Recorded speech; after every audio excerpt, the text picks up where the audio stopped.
Hello and welcome to Maths with Jacob. This lesson will focus on integers, multiplication, worksheets.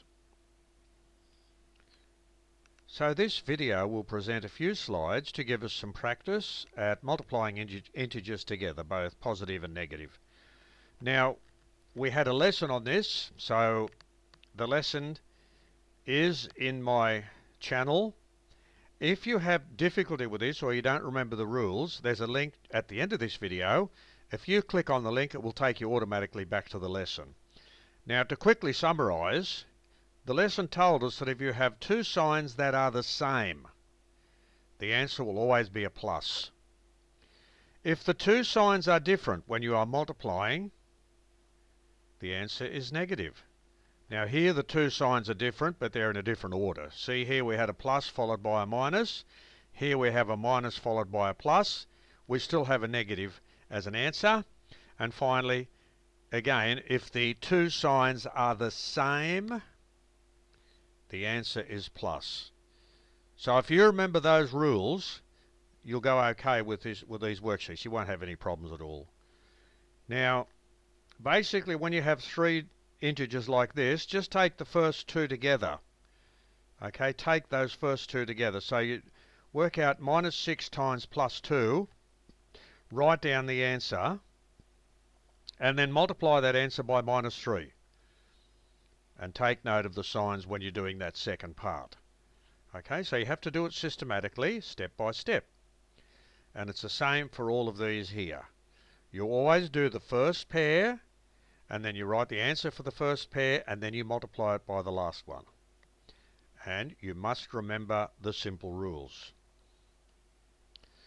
Now for here we have something a little more involved because we have more digits or more integers. So for example, you can do those two and then write the answer.